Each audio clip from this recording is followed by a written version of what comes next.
Nous, on a une grosse espèce de châtaigne, mais en fait, sur un même châtaignier, on pourrait avoir plusieurs variétés de châtaignes dessus. Hein. Voilà. Le châtaignier, c'est un arbre du cœur de la forêt. On pourrait faire du chêne sur le châtaignier. Et inversement, du châtaignier sur du chêne. Mettre des glands sur lesquels on peut faire de la farine, par exemple. Ouais, voilà. Occidentalistes. Hein. Il y en a qui sont plantés par là-bas. Parce que autrefois, on faisait de la farine avec les glands. Et ça, c'est perdu. Et sur le noyer, est-ce qu'on peut faire autre chose que du noyer? Ben après, tout ça, c'est des arbres où il y a, alors, il y a plein de noyers différents. Il y en a une vingtaine d'espèces différentes. Et nous, on n'en cultive qu'une seule. Aux USA, ils en cultivent une bonne dizaine. En Asie, voilà. Donc en fait, la noix de pécan, on pourrait la faire sur du noyer normal, par exemple. Hein, pas du noyer d'ici. Hein, et inversement. Voilà. Mais après, voilà, sur le noyer, il faut un truc qui ressemble à du noyer. Hein, voilà. Donc, cette similitude, grande famille de fruits. Hein, voilà, et après, voilà, si vous vous posez des questions, vous allez sur Internet, il y a plein de tableaux de correspondance. Hein, pareil, après, sur certaines poires, hein, il y a certains porte-greffes, quelqu'un qui disait, ceux qui vont faire de la poire William, on ne va pas la faire sur de l'aubépine, parce que ça va faire une poire très, très dure hein, et très, très caillouteuse. Donc, pour garder ce truc-là, il faudra le faire sur un poirier sauvage plutôt, hein, pour garder ça. Mais sinon, il y a même des gens on prend de l'aubépine, dessus on greffe un poirier sauvage, et sur le poirier sauvage on remet pour avoir les compatibilités. On peut hein, voilà, sur le cognacier, voilà, de faire. Beaucoup de choses sur les cognaciers. De poiriers sur les cognaciers. Sur les cognaciers, ouais, tout à fait. La nef aussi, on la fait souvent sur le cognacier aussi. Le cognacier, en fait, hein, la graine de coin, elle germe très facilement aussi. Donc c'est pareil, des coins, hein, on peut remettre dessus. Non, pas le coin du Japon, pas le cognacier du Japon. Non, hein, ceux qu'on trouve dans les... Voilà. Alors après, quand on veut greffer, ce qui est important, c'est de bien regarder les bourgeons. Regardez par exemple ici.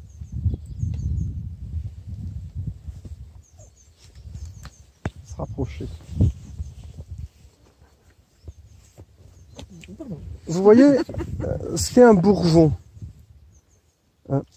Sur le côté, là, donc vous voyez le bourgeon qui est détaché de la tige. À chaque fois, le bourgeon est détaché de la tige. Voyez? Et quelquefois, ben comme ici, le bourgeon est collé à la tige. Enfin, il est un tout petit. Voyez? Voilà. Et là, quelquefois, comme ça, il est complètement collé. Hein?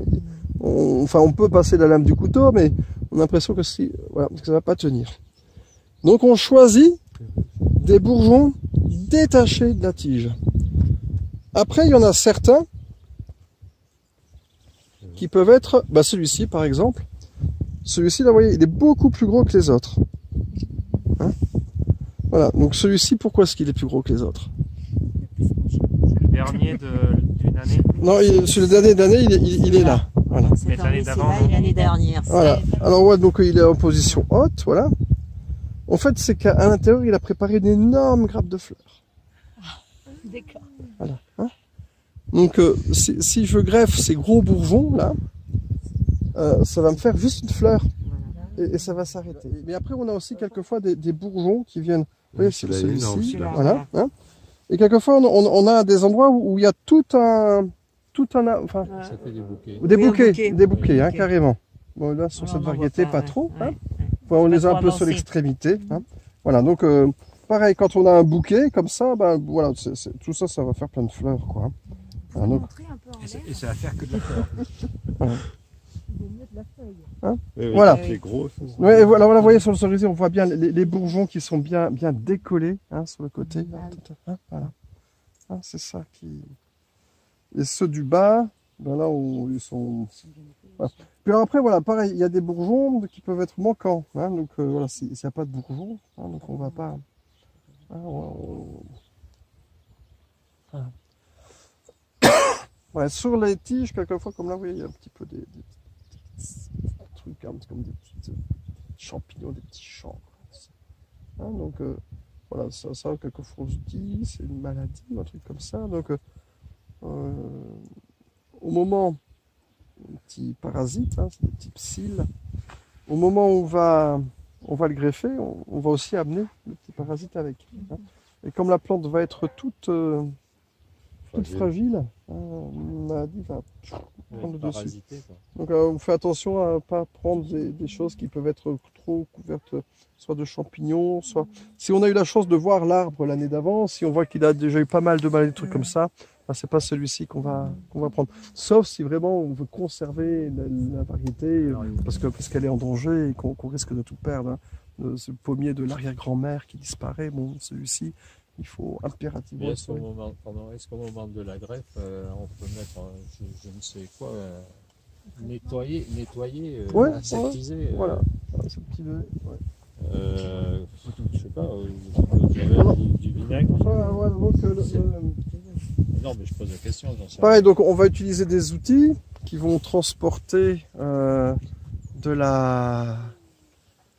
des spores, des maladies d'un greffon à l'autre. Hein, voilà, donc autrefois, voilà.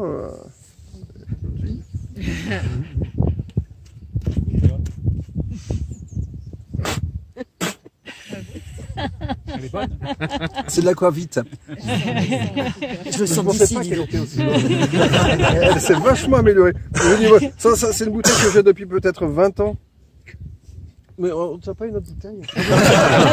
Ça, si, je dis, on va pas l'utiliser pour ça. Ça va me donner des ailes.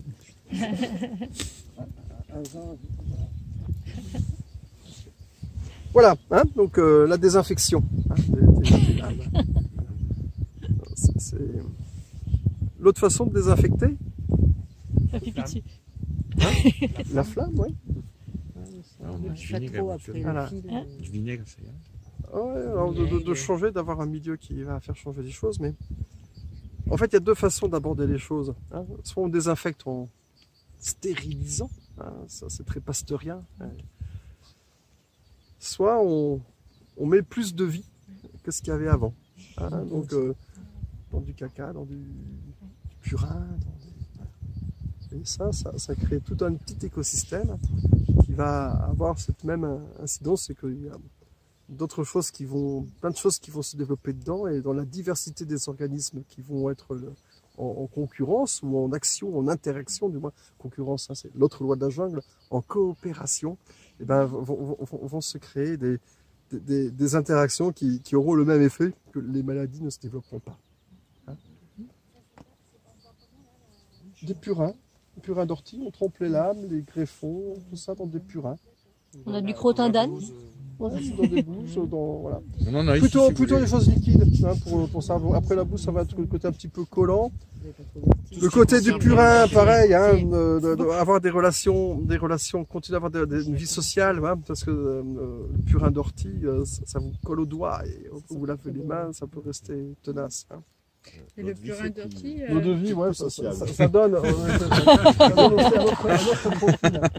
Ouais, mais si il y en a 10 au bout du 10e, on en voit 2 là. Et est-ce qu'il n'y a pas, si on greffe dans une haie comme ça, il n'y a pas le problème que ça va manquer de soleil pour faire beaucoup de fruits? Alors voilà, donc en fait on va les mettre là où on trouve, pour l'instant, où on va trouver des supports. Okay. Et ensuite, Avant pour tout le reste?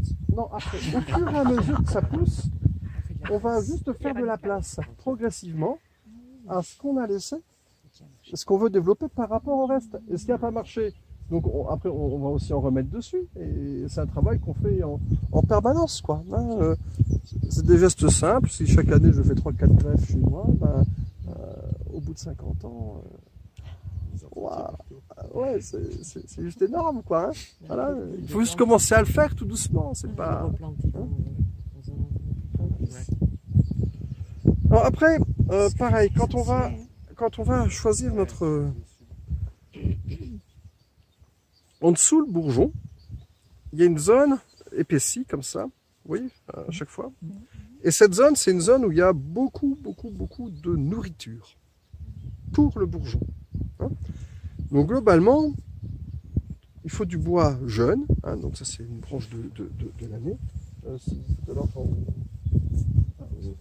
Sur les cerisiers. Là, vous voyez, là, il y a deux bois, il y a celui de l'année là et puis celui de l'année d'avant. Hein. Donc on va plutôt privilégier celui de l'année. Si on n'en a pas d'autres, on le fait sur celui de l'avant aussi. Hein. C'est les bourgeons du haut qui auront le plus de chances de pousser. Voilà. Et puis alors voilà, donc on a ce truc que la partie d'année, mais après sur une branche, les bourgeons vraiment du haut, hein, enfin voilà, les mieux c'est souvent ceux du milieu. Ceux du bas qui sont un peu éteints, ceux du haut qui ont un excès de vigueur, qui vont partir très vite mais qui vont pas se souder. Et ceux du milieu sont bien, mais si on n'a qu'une branche, on peut faire tout. Ouais, c'est pas un problème. Voilà. Alors bon, on va en sacrifier une un petit peu. Le sécateur, Petit sécateur. Voilà, Oui, c'est génial. Il n'y a pas de ressort. Il n'y a pas de ressort. C'est pas grave. Voilà. Mes lunettes. Alors ça, c'est hyper important. Les lunettes. On regarde. Waouh, c'est beau. Regardez comme c'est beau. Ouais. D'ailleurs, le sécateur. Voilà. Prends le bout. Allez, on va en faire passer plusieurs. Donc, s'il y avait un sécateur qui est séqueur. Ouais. Qui fait mal au doigt. Ouais, c'est ça. Comment il s'ouvre comme ça. Donc, je les mets là. Voilà. Allez.